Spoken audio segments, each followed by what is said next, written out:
सन 2001 की एक ठंडी शाम थी। दिन ढलने लगा था। आसमान में काले बादल होने के कारण हर तरफ घनघोर अंधेरा दिखाई दे रहा था। विजय का इस शहर में आज पहला दिन था। कोचिंग में एडमिशन तो हो गया था, लेकिन रहने के लिए कमरे का इंतजाम करने के लिए पूरा दिन दौड़ भाग में ही बीत गया था। बड़ी शहर के अच्छे कॉलेज और कोचिंग में एडमिशन जितनी आसानी से मिल जाता है, बैचलर लड़कों को उतने ही मुश्किल से कमरा मिलता है। विजय बस स्टैंड में आकर रुक जाता है।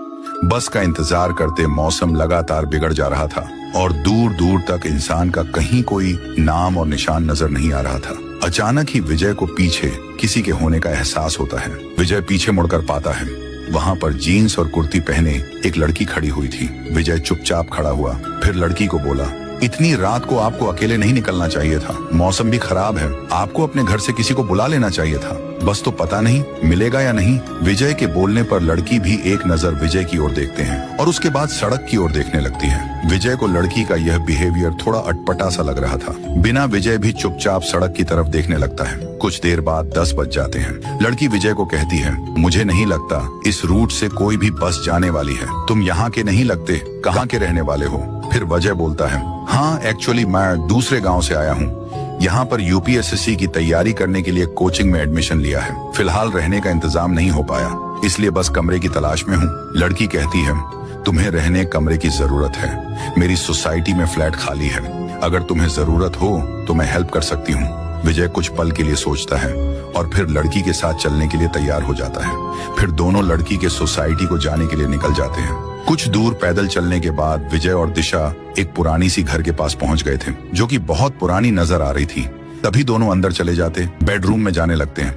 बेडरूम में पहुंचने के बाद दिशा अजय को इस बेड पर सो के आज की रात बिताओ ऐसा कहती है। विजय सोफे पर बैग रख के बेड के ऊपर लेट जाता है। विजय जिस घर में रुका हुआ था उसको देख के ऐसा लग रहा था कि मानो ये 5 साल से यहाँ कोई नहीं रहता। फिर सुबह हो जाती है। घर रात में डरावना दिख रहा था, उतना ही खूबसूरत दिख रहा था। उसी समय दिशा विजय के बेडरूम में जाने लगती है। विजय गहरी नींद में सोया था। दिशा उसको नींद से उठाने लगती है। उसके बाद वह बिस्तर से उठ के उसको दिशा नजर आती है। वह डर जाता है। दिशा उससे कहती है, गुड मॉर्निंग, मैं यहाँ पर ही रहती हूँ। मैं तुम्हारे लिए नाश्ता बनाई हूँ, चलो नीचे। उसके बाद दोनों नीचे जाने लगते हैं। नीचे आके अजय दिशा की हाथ से बनाई हुई चाय को पीता है। कुछ दिन बीत जाते हैं। दोनों में बहुत प्यार बढ़ जाता है। वो घंटों बातें करते और एक दूसरे से बेपनाह मोहब्बत करते थे। दोनों एक दूसरे के बिना रह नहीं पाते थे। साथ में दोनों मजाक करते और इधर उधर घूमते। आगे की विजय के पैरों तले जमीन घिसक गई। वह देखने के लिए पार्ट 2 का इंतजार करके 1 लाख लाइक करें।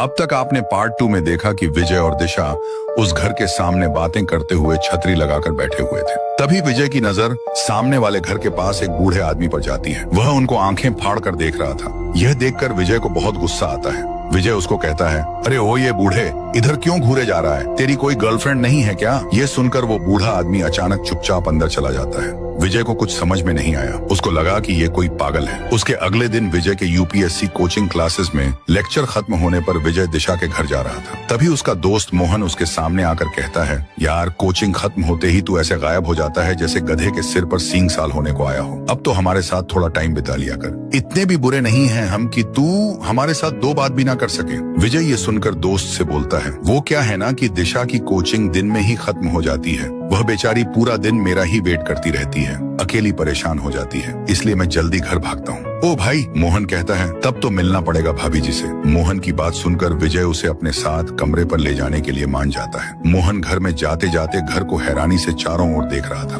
तभी दोनों अंदर पहुंच जाते हैं और कमरे के अंदर जाकर विजय कमरे की हालत देखकर दंग रह गया। पूरा फ्लैट बहुत ही गंदा था। हर तरफ मकड़ी के जाले, पूरी दीवारें काली पड़ गई थी। मोहन ये देखकर विजय से बोलता है, अरे भाई सही मजाक कर लेते हो। इस घर की हालत देख रहे हो? इस मकान की इतनी बुरी हालत है कि यहाँ पर इंसान तो क्या जंगली जानवर भी नहीं रहेगा, और तुम कह रहे हो कि तुम इस मकान में रहते हो। उसके बाद विजय हैरानी से दूसरे कमरे में जाता है। वहाँ पर भी वही हालत थी। फिर वह घर के नीचे जाकर देखता है, हर कोने कोने में गंदगी फैली हुई थी। ये सब हालत देखकर फिर से मोहन विजय पर हंसने लगता है। कहाँ है तेरी दिशा? दिखाई तो नहीं दे रही। तू तो कह रहा था कि तेरे रूम में ही रहती है। तेरा मानसिक संतुलन बिगड़ा हुआ है। फिर विजय बोलता है, तू अभी रुक। सामने के घर में एक बूढ़ा आदमी बार बार मेरी दिशा को घूरता रहता है। उधर चल, उसके बाद मोहन और विजय उस बूढ़े इंसान के घर के पास आकर डोरबेल बजाते हैं। बजाने पर वही बूढ़ा इंसान उनके सामने आता है। फिर विजय बूढ़े इंसान से कहता है, अरे ओये, इसको बता कि मैं एक लड़की के साथ हरदम रहता हूँ। ये सुनकर बूढ़ा कहता है, अरे पागल हो क्या तुम? लेकिन आज यकीन भी हो गया कि ये सिरफिरा है। ये लड़का रोज सामने जो खंडहर घर में खाली फ्लैट पड़े हैं ना, वहाँ अक्सर अकेले में बड़बड़ाता रहता है। ये ऐसे बिहेव करता था कि ये किसी के साथ बैठा हो, अकेले में हंसता था। ये तो कोई सिरफिरा पागल है। ये बताने के बाद वह बूढ़ा इंसान अंदर चला जाता है। विजय, दिशा कोई है ही नहीं, किसी ने नहीं देखा है आज तक उसे। मोहन, तो संभाल खुद को यार। इस बारे में जितना सोचेगा ना, उतना ही खुद को परेशान करेगा। देख, मैं तेरा दोस्त हूँ इसलिए कह रहा हूँ। चल, तुझे तेरे घर छोड़ता हूँ। मोहन 2 दिन का सफर बाइक से तय करके विजय को उसके घर पर लेकर आता है। विजय मोहन को बाय बाय कहने पर मोहन वहाँ से चला जाता है। मोहन जाने पर विजय भी अंदर चला जाता है। इसके आगे की सस्पेंस थ्रिलर हॉरर पार्ट देखकर आपका दिमाग चकरा जाएगा। आप बस एक लाइक करके पार्ट 3 का इंतजार करें।